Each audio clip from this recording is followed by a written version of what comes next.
प्रधानमंत्री जी नमस्कार, मैं रचना नितेश। हालांकि नाम बताने की आवश्यकता नहीं है, क्योंकि नाम से ज्यादा महत्वपूर्ण है कि मैं उस छत्तीसगढ़ की एक महिला हूं, उस छत्तीसगढ़ की नारी हूं जिस छत्तीसगढ़ में रामनवमी के दिन एक 6 साल की मासूम के साथ दरिंदगी हुई है।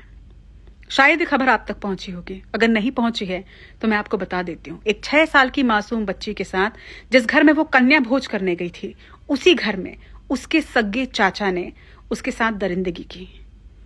सिगरेट से उसके पूरे शरीर को दाग दिया, कई जगह खरोच के निशान और कई जगह मासूम की चमड़ी उधड़ गई थी।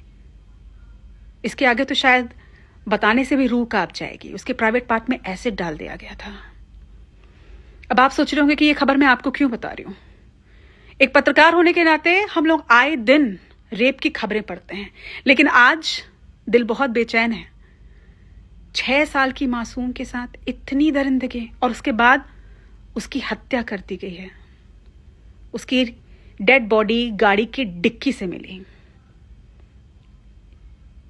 किस दर्द से वो मासूम गुजरी होगी, ये हम चाह के भी नहीं सोच सकते, महसूस नहीं कर सकते कि किस पीड़ा से वो बच्ची पहले गुजरी और फिर उसे मौत के घाट उतार दिया गया।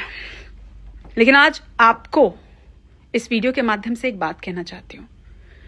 इस देश की आधी आबादी यानी हम महिलाएं आज चाहती हैं कि जिस तरह से आप लगातार फैसले ले रहे हैं, जिस तरह से आपने भारत को स्वच्छ भारत बनाया, जिस तरह से आपने इंडिया को डिजिटल इंडिया कर दिया, जिस तरह से आपने 3 तलाक का बिल लाया, जिस तरह से आर्टिकल 370 हटाया, जिस तरह से वक्फ संशोधन बिल को कानून बनाया, इसी तरह से एक फैसला और ले लीजिए सर, बस एक फैसला। कानून है, दरिंदों के लिए कानून है, पॉक्सो एक्ट भी है, लेकिन एक कानून बना दीजिए इस भारत में, बलात्कारियों को सिर्फ और सिर्फ फांसी की सजा होगी। एक ऐसा कानून बना दीजिए कि भारत जहां पर हम भारत मां कहते हैं, भारत जहां पे कन्याओं को पूजा जाता है, उस भारत में किसी के दिमाग में, किसी के जहन में यह विचार भी मत आए कि वो किसी लड़की को, किसी नारी को, उसकी अस्मत को छू भी सकता है। और अगर नहीं तो लिंग परीक्षण, जिसे भारत में गैर कानूनी माना जाता है, उसे वैलिड करवा दीजिए। कम से कम महिलाएं जब गर्भवती हो तो लिंग परीक्षण करवा लें, और अगर मालूम चले कि उनकी कोख में एक लड़की है, एक देवी है, तो उसे वही गिरा दें, क्योंकि जन्म लेने के बाद उसकी सुरक्षा की इस भारत में शायद कोई गारंटी नहीं है। निवेदन है सर आपसे, आधी आबादी की तरफ से, कानून बना दीजिए।